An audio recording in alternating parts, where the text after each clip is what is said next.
What to know about dangerous black tumor cancer as Kelly Clarkson's ex-husband, Brandon Blackstock, dies at 48.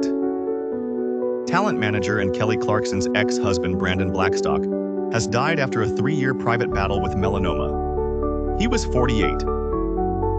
It is with great sadness that we share the news that Brandon Blackstock has passed away, Blackstock's management company, Starstruck, said in a statement on August 7, 2025. Brandon bravely battled cancer for more than 3 years, the statement continued. He passed away peacefully and was surrounded by family. The post tapped 2 experts for insight into melanoma, the most dangerous form of skin cancer. Known as black tumor, melanoma sends about 8,000 Americans to the grave each year. Here's what you can do to avoid becoming one of them.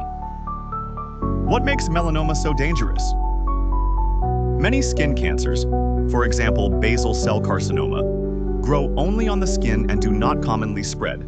Dr. Victoria Kozlowskaja, CEO of the Dermatology Circle, told the Post. Melanoma, meanwhile, is a whole different beast.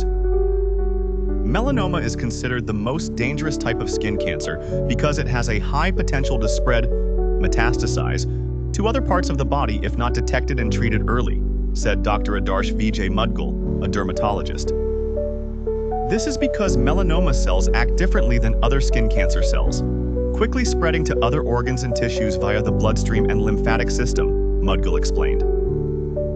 The risk of melanoma spreading depends on several factors, Kozlowskaja added, including the size and stage of the tumor, the patient's age, and other medical conditions they might have, such as a suppressed immune system. For Real Housewives of Beverly Hills, alum Teddy Mellencamp, who was diagnosed with melanoma in 2022, doctors discovered several tumors in her brain in February 2025, which they believe had been growing for at least 6 months. These are all a direct result of my melanoma, she shared via Instagram in March. Since then, doctors have also found tumors in her lungs. What does melanoma look like?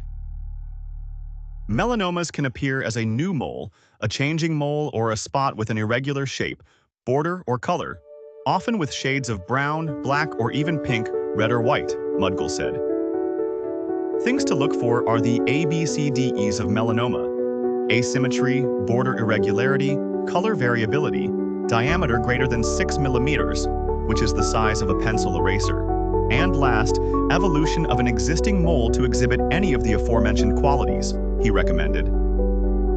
While it's helpful to keep an eye on your skin for any changes, Kozlowskaja pointed out that in many cases, you'll need a professional to evaluate suspicious spots.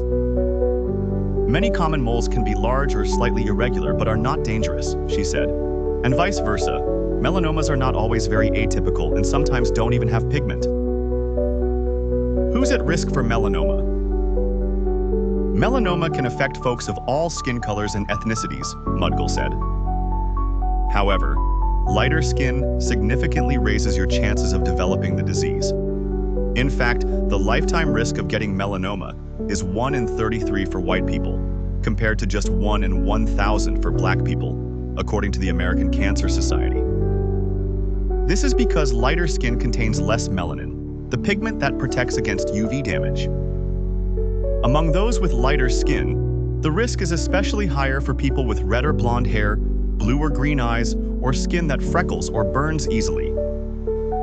The risk of melanoma also increases with age. The average age of Americans diagnosed is 66, but it's one of the most common cancers in people under 30, especially young women. Other risk factors include being male, having several moles, a personal or family history of the disease, and a history of blistering sunburns, particularly in childhood. People who spend a lot of time outdoors may also face higher risk due to increased sun exposure. How can I protect myself from melanoma? Most skin cancers are caused by too much exposure to ultraviolet rays. To lower your risk of melanoma, it's essential to be mindful of how much UV exposure you're getting.